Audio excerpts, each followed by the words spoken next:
Bab 041, Koyu sakit. Barata menghampiri Yami yang masih menggendong Koyuza. Mi, tolong kasih tahu anak kamu. Lain kali mau bagi-bagi sama Bianca. Tolong hargain aku, pinta Barata. Yami menarik napas. Dia terus mengucap istighfar. Sudah diduga keberadaan Annelies di sini memang akan memancing bara api. Di sini ada CCTV, kan? Aku tahu kamu akan bela ponakan kamu karena kalian sedarah, Mas. Aku juga punya hak buat bela anakku. Camkan kalimatku ini. Yami tunjuk CCTV di atas sudut dinding. Kalau aku bohong kamu bisa cek sendiri CCTV. Bianca gak minta, dia datang langsung rebut. Koyu gak ngelawan, dia jatuh karena Bianca deketin kembang api ke wajahnya, ungkap Yami membuat Barata kaget. Pria itu sempat berbalik menatap Annelies yang mengalihkan pandangan. Nyonya, sebaiknya Anda harus didik anak Anda paling tidak untuk bilang tolong dan makasih. Setingginya manusia yang sopan santun. Yami tahu sudah salah meluapkan emosi. Lebih salah kalau dia hanya diam melawan dusta Annelies. Ya udah, aku minta maaf. Aku gak tahu soal itu. Tapi, gak perlu kamu ngomong kalau ponakan aku gak santun, kan? Dia sekolah di TK mahal, protes Barata. Dimanapun seseorang sekolah tak menjadikan dia santun kalau tidak dibiasakan, tekan Yami. Makasih banyak atas ucapan kamu. Aku akan didik ponakan aku sendiri. Barata berkacak pinggang. Terlihat jelas dia merasa terhina atas ucapan istrinya. Sedang Yami merasa ditekan dari berbagai sudut. Wanita itu memilih pergi sambil menggendong Koyu. Barata duduk berlutut di depan Bianca. Kalau kamu mau kembang api, bilang sama Om. Pasti Om belikan yang banyak. Tak perlu ambil punya orang lain. Nanti kamu dianggap gak santun. Kalimat itu terdengar oleh Yami yang masih berjalan mendekati pintu masuk. Sakit batin Yami sampai menetes air matanya. Begitulah Barata menganggap Koyu, orang lain. Apalagi dia menyindir ucapan Yami secara langsung. Apa salahnya? Yami hanya membela diri. Kenapa harus dia yang dimusuhi? Apa lantas Yami harus memaklumi kesalahan seseorang hanya karena dia sedang mendapat kemalangan? Apa yang dilakukan Bianca pada Koyuza sudah sangat keterlaluan. Yami dudukkan Koyu di atas tempat tidur. Dia ajak putranya itu untuk mencuci kaki. Lebih baik bobo, ya. Mimpi yang indah, pinta Yami. Uma temenin Koyu, ya. Koyu takut. Kakaknya galak. Pinta Koyu memegang tangan Yami setelah selesai cuci kaki dan keluar kamar mandi. Yami mengangguk. Dia antar Koyu sampai naik ke atas tempat tidur. Koyu, maafin Uma, ya. Harusnya Uma tadi ada deket Koyu. Uma malah cuman liatin jauh-jauh, ucap Yami sambil mengusap kening putranya. Koyu memeluk Yami dengan erat. Anak itu menyembunyikan wajahnya dalam pelukan Yami. Pukul 10 malam Koyu tertidur. Karena rasa khawatir, Yami pun tetap berada di sana. Sama sekali tak terdengar Barata datang memanggil. Ah, Yami yakin pasti pria itu sedang marah saat ini. Lalu kenapa? Yami yang seharusnya kesal, kan? Uma, api, takut, Uma, teriak Koyu. Yami terbangun.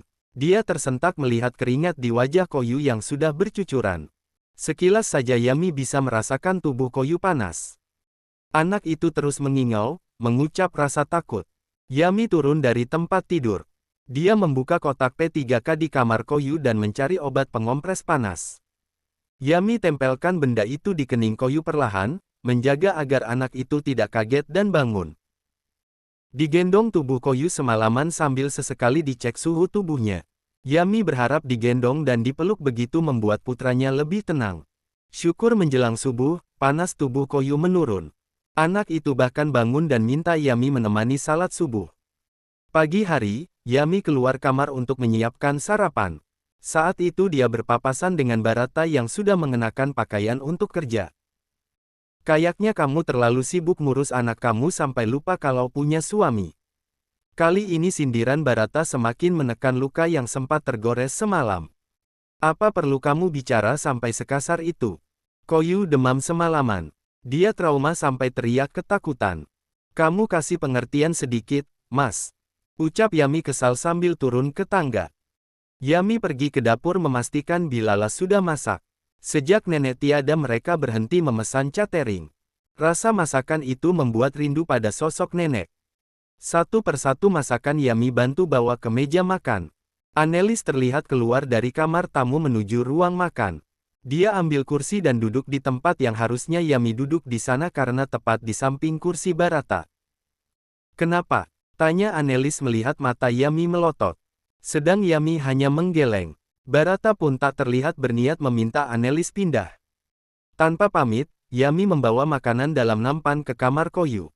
Apa pantas bawa makanan tanpa izin dari pemilik rumah? Santun gak sih? Annelies sengaja menyinggung kembali ucapan Yami. Kali ini Yami berbalik. Aku izin bawa makanan buat Koyu, Mas. Dia mungkin gak bisa sarapan di bawah, ungkap Yami. Kenapa gak bisa? Karena hindarin Bianca. Memang kenapa sama Bianca? Dia baru bikin salah sekali, tapi kamu hindari kayak penyakit, hardik Barata. Koyu sakit, Mas. Tadi aku udah bilang sama kamu, kan? Mungkin kamu anggap sepele masalah anak-anak.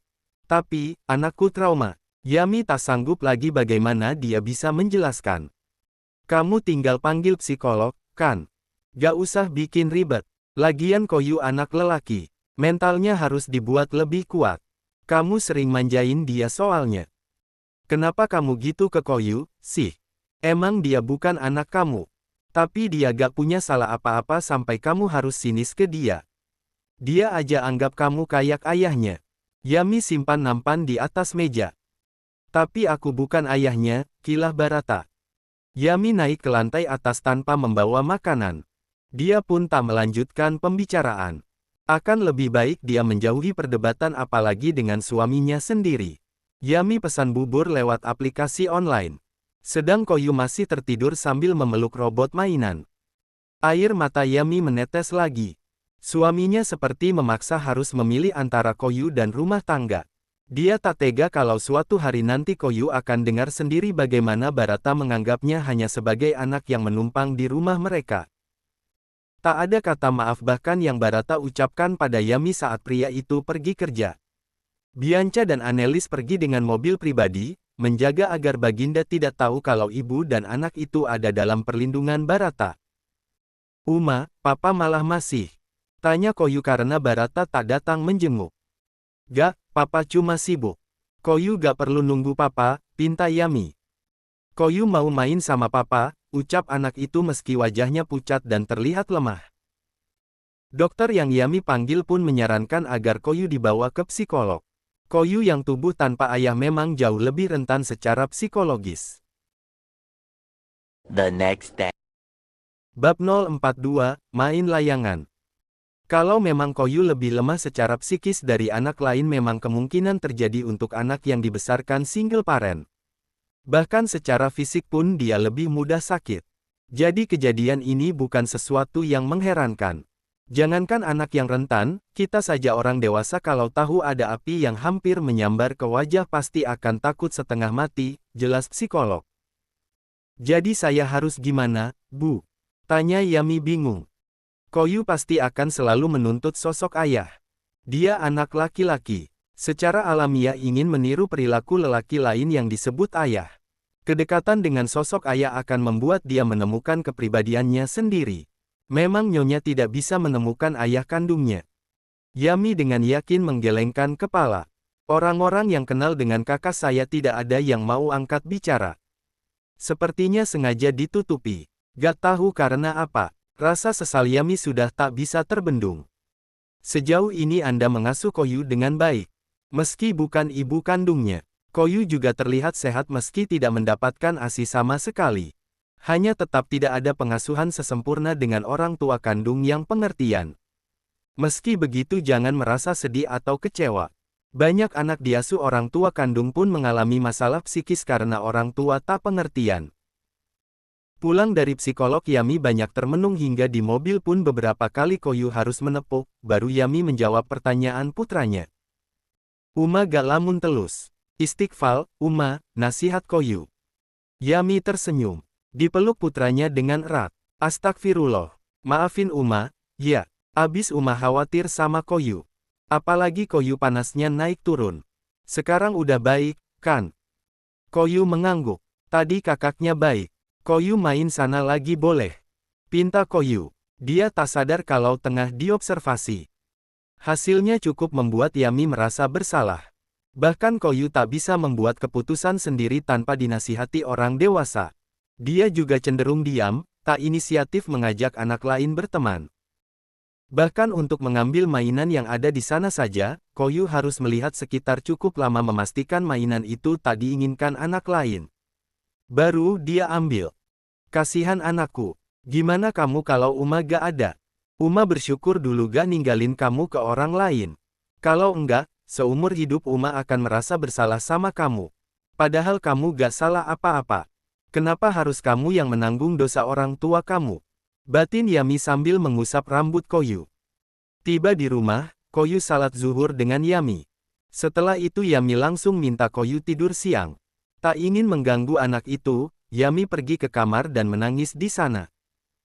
Terdengar suara pintu terbuka. Yami menghapus air mata dan berbalik ke arah pintu. Barata masuk, menemukan wajah sedih istrinya. "Kenapa kamu?" tanya pria itu. "Aku udah bawa Koyu ke psikolog," jawab Yami. "Oh, hanya itu," jawaban Barata. Pria itu langsung masuk ke walk-in closet tanpa menanyakan keadaan Koyu. Semakin hilang harapan Yami ingin meminta Barata menggantikan sosok ayah. Setelah mandi dan ganti pakaian, Barata mengambil kunci mobil di laci. "Mau kemana?" "Antar Annelies sama Bianca ke apartemen baru."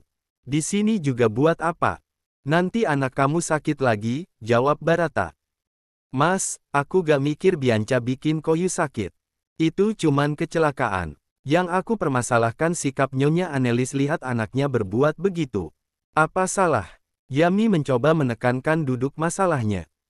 "Kamu ngerasa gak sih kalau kamu itu beruntung? Nenek meninggal masih mikirin ninggalin harta buat kamu. Bahkan juga anak kamu yang bukan siapa-siapa diwarisi tanah seluas itu. Sedang Annelies dan Bianca, mereka dapat apa? Abis orang tuanya cerai, belum tentu dia dapat nafkah sebesar yang Koyu dapetin. Harusnya kamu iba sama mereka." Yami mengusap dada. Dia ingin marah dan menumpahkan kesedihan. Kalau perlu mengomel di depan Barata, hanya dia tahu tak punya hak untuk itu. "Koyu nanyain kamu. Dia bingung kenapa gak lihat kamu seharian. Dia mau kamu jenguk," ungkap Yami. "Aku mendingan ngehindar daripada kesal lihat anak kamu, kan? Nanti kalau hatiku udah baikan, aku bakalan temuin dia," jawab Barata lalu keluar dari kamar. Sedang Yami hanya bisa kembali menangis. Barata memperlakukan putranya sudah seperti saingan. Yami pun tak bisa banyak menuntut. Dan posisi Yami yang lemah ini begitu membuat Yami terjepit. "Nenek, Yami harus apa, Nek?" Yami harap Barata bisa ngerti ke depannya. Seharian itu Barata tak pulang. Bahkan beberapa kali Yami pergi ke kamar Barata, tak juga ditemui suaminya. Yami hanya ingin bicara baik-baik dari hati ke hati. Kalau perlu dia akan lakukan apa yang Barata mau, asalkan Koyu bisa Barata sedikit perhatikan. Hanya pria itu yang bisa Yami andalkan kini. Namun, ketiadaan Barata membuat Yami semakin tak tenang. "Jangan sampai suamiku nginep di apartemen kakak iparnya. Ya Allah, jauhkan dia dari dosa. Jangan sampai masalah aku sama dia bikin imannya jatuh," doa Yami. Semalaman dia bahkan tak bisa tidur. Sesekali bolak-balik dari kamar Koyu ke kamar mereka. Barata tak juga pulang hingga subuh. Yami mendengar suara langkah kaki di tangga. Yami keluar dari kamar Koyu. "Dari mana, Mas?" Barata berbalik. Pria itu masih mengenakan kemeja yang sama saat pergi tadi siang. "Dari rumah teman," jawabnya. "Yakin? Bukan nemenin Annelies semalaman?" terka Yami. Barata tersenyum sinis. "Kamu tahu agama, tahu suuzon itu dosa.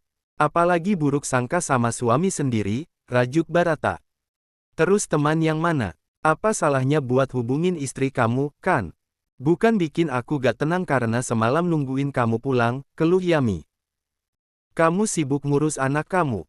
Mana sempat merhatiin suami. Jadi buat apa aku kasih tahu kamu?" cemooh Barata kemudian masuk ke dalam kamar sambil membanting pintu. Sifat dingin Barata terus berlanjut hingga berhari-hari setelahnya. Dia semakin jarang pulang ke rumah. Bahkan saat itu, Pa, main layangan, ajak Koyu yang sudah semakin membaik. Papa mau pergi, jawab Barata sambil mengenakan jas tanpa melihat ke arah Koyu. Pel gimana, Pak? Koyu ikut, ya, pinta anak itu. Main sama Uma sana, jangan ganggu Papa, hardik Barata. Dia langsung melenggang pergi bahkan tanpa pamit pada Yami hingga kembali Yami harus menarik napas panjang. Hanya terdengar Barata mengangkat telepon. Sabar Bianca, Om kesana mau jemput sekarang, ya. Bianca tunggu sama Bu Guru dulu, pinta pria itu. Koyu hanya bisa duduk di karpet sambil memeluk layangan kecilnya. Dia menarik napas dan mengembuskan dengan berat. Anak itu sakit hati, hanya tak mampu untuk mengungkapkan. Sesekali mata Koyu berkedip. Koyu, main layangan sama Uma mau? Tawar Yami. Koyu menatap ibunya. Dia berdiri dan tersenyum. Ayo Uma, tebelangin layangan, seru Koyu. Bab 043, Permen untuk Papa. Ini gas sedikit. Andai aku cerai sama Baginda aja, belum tentu tunjangan jandaku sebanyak ini. Apa kamu gak ngerasa rugi? Nenek berjuang seumur hidup dan dia datang tiba-tiba morotin uang. Harusnya itu jadi haknya Bianca gak sih? Annelies masih berusaha untuk memanasi Barata. Saat itu Barata tengah berada di apartemen yang dia sewa untuk Annelies selama menjalani sidang cerai. Wanita itu baru pulang setelah seharian mencari pekerjaan. Dia tak mungkin tetap di perusahaan yang sama dengan mantan suami dan selingkuhan suaminya. Jadilah Barata yang menjemput Bianca sekolah. Om, potongin ini, pinta Bianca sambil naik ke pangkuan Barata. Tentu, mau dipotongin segimana? Barata mengambil pisau untuk memotong steak yang dia masak beberapa menit lalu. Segini aja, jawab Bianca. Annelies tersenyum. Dulu sama papanya dia sedekat ini. Sekarang jangankan bisa dekat. Dia bilang gak mau ketemu sama Baginda lagi. Ucapan Annelies terdengar begitu miris. Aku bisa gantiin sosok ayah buat dia. Kenapa enggak? Aku pamannya. Anggap aja setengah ayahnya, tawar Barata. Makasih banyak. Aku gak tahu kalau gak ada kamu harus gimana. Cuman, aku yakin sekarang istri kamu pasti lagi nyumpahin aku. Annelies mengambil gelas wine dan meminum isinya. Gak usah pikirin Yami. Nanti dia bakalan baikan sendiri. Aku sengaja diemin dia biar bisa ngerti posisi aku. Kalau aku harus terima anaknya, dia juga harus bisa terima kalian, kan? Tapi, aku masih keganjal soal aset yang nenek kasih. Apa kamu gak mau nyari tahu? Rasanya aneh kalau tiba-tiba anak tiri kamu dapat juga. Annelies masih terus merecoki. Aku gak mikirin masalah harta. Itu hak nenek yang gak pantas aku ikut campur. Lagi pula anggap aja Koyu itu yatim. Nyantunin anak yatim pahalanya besar, jawab Barata. Sumpah, iya, kamu kayaknya udah dicuci otak juga sama perempuan itu. Hati-hati, loh. Gimana kalau nanti kamu gabung ke gerakan yang aneh-aneh gitu? Disimpan gelas di atas meja kembali. Hanya Annelies sendiri yang menikmati wine. Sementara Barata sama sekali tak menyentuh. Dia masih fokus membantu Bianca makan. Aneh, aku cuman ingin rasain apa itu kebahagiaan. Dan terserah kamu percaya atau enggak. Yang jelas sekarang aku ngerasa lebih baik. Gak terlalu benci sama orang, gak foya-foya, dan pasti mau kerja keras. Yah, semoga emang hasilnya positif sih. Selesai salat Isya, Barata pamit. Dia tadinya hendak pulang setelah Annelies datang. Hanya Bianca terus mengajak Barata main, bahkan tak ingin omnya itu pulang. Hanya satu yang membuat Barata heran. Anggap saja saat ini dia punya banyak pintu untuk masuk dalam hati Annelies. Namun, tak satu pun pintu dia hiraukan. Barata pergi ke kantor malam itu. Jelas sudah tak ada orang selain petugas keamanan. Dia hanya ingin menyepi di kantor dari kepenatan hidup. Barata duduk di kursi sambil menyandarkan leher ke sandaran kursi. Dia menutup mata di dalam ruangan yang gelap. Hanya ada cahaya dari luar yang begitu tipis. Barat, kamu janji bakalan balik lagi ke sini, kan? Pinta suara seorang wanita. Barata membuka mata dan terperanjat. Dia mengusap wajah. Astagfirullah, aku mimpiin perempuan itu lagi, batin Barata. Sadar hatinya tak tenang, Barata pergi ke kamar mandi dan mengambil wudhu. Dia menyalakan lampu ruangan kerja. Di mana aku bisa nemuin Anala? Pikir Barata. Sampai kapanpun rasa bersalah akan terus menghantui meski Barata juga tak tahu karena apa. Dari semua wanita yang Barata sia-siakan, hanya Nala yang terus muncul dalam mimpi. Pria itu kembali duduk di kursi kerja. Dia ambil ponsel dan melepon Galuh. Masih belum ketemu perempuan itu? Tanya Barata. Seperti yang Anda tahu, saya sudah pernah bilang kalau tak satu pun informasi saya dapatkan, jawab Galuh. Heran. Padahal Pak Galuh bisa nyari maling di kantor sampai ketemu. Masa satu perempuan yang jelas data kemahasiswaannya aja gak ketemu, protes Barata. Anala Koyuki tidak pernah lulus dari universitas Anda. Dia drop out, ungkap Galuh. Galuh menatap akta kelahiran di atas meja kerja di kamarnya. Pria itu menarik napas. Sejak beberapa hari lalu pelayan di rumah nenek melapor kalau Barata dan Yami sering ribut akibat ulah Anelis. Drop out. Bukannya dia peringkat 1 di kampus? Tanya Barata bingung. Anda harusnya lebih tahu daripada saya, Pak, jawab Galuh. Barata mengedipkan mata. Karena ketahuan sering ngamar sama aku. Ah, siapa yang laporin? Bahkan di kampus aja gak ada yang tahu kalau aku sama Nala. Cuman teman segengku aja. Barata masih terdiam lama. Dia ngelakuin hal lain yang gak ada hubungannya denganku. Duga Barata. Yang saya dapatkan, ini ada hubungannya dengan Anda. Galuh memberikan clue paling jelas. Dia harap Barata bisa membuka pikirannya sendiri tanpa perlu Galuh ucapkan. Dia sudah terlanjur janji untuk menyembunyikan masalah ini. Hanya, dia juga janji tidak akan membiarkan hubungan Yami dan Barata berakhir. Nenek, apa gara-gara aku ketahuan ke kosan Nala terus nenek-nekan orang kampus buat Dodia? Pikiran Barata malah semakin liar. Akan lebih baik Anda tanya sendiri pada pihak kampus. Bukan hak saya untuk membuka masalah orang lain. Saya hanya bicara apa yang saya tahu. Telepon dengan Galuh berakhir. Barata putuskan untuk pulang ke rumah. Tiba di teras, waktu sudah menunjukkan pukul 11 malam. Kepala Barata terasa berat. Pria itu langsung ke kamar. Papa, panggil seseorang ketika Barata menurunkan kenop pintu kamar. Barata melirik ke samping. Koyu terlihat berlari menghampiri. Ini buat Papa. Anak itu mengulurkan selembar kertas. Barata ambil kertas itu. Ada gambar seorang wanita berkerudung, pria dewasa dan anak-anak. Meski gambarnya khas anak-anak berusia 3 tahunan berupa manusia lollipop, Barata masih bisa mengerti. Ada Papa, Uma, Koyu juga, tunjuk anak itu. Ini juga. Koyu kembali mengulurkan sesuatu. Barata ambil benda itu, permen rasa peach. Papa, Koyu maafin, ya, gak malah. Permen nanti Papa seneng, ucap Koyu. Dia berharap permen itu bisa membuat Barata kembali bahagia dan tersenyum padanya. Koyu melambaikan tangan dan berlari ke kamar. Barata tersenyum kemudian mendengkus. Dasar anak-anak. Dia pikir masalah bisa selesai hanya karena hal begini. Begitu Barata membuka pintu, Yami tak ada di kamar. Padahal dia mengeksploitasi istriku. Teganya dia hanya bilang maaf sambil ngasih hal ginian. Disimpan gambar dari Koyu dan permen di atas nakas. Lalu Barata pergi ke kamar mandi untuk membersihkan diri. Malam ini dia tidur dengan rasa sepi dan penasaran akan sosok Anala. Apa aku harus kepo ke kampus? Kalau ditanya alasannya apa, aku jawab gimana? Nanti ketahuan lagi, pikir Barata semalaman. Herkes ben kimle konuşsam benim eşim iyi yemek yapıyor, dükkan açmayı düşündük. Herkes öyle, standart.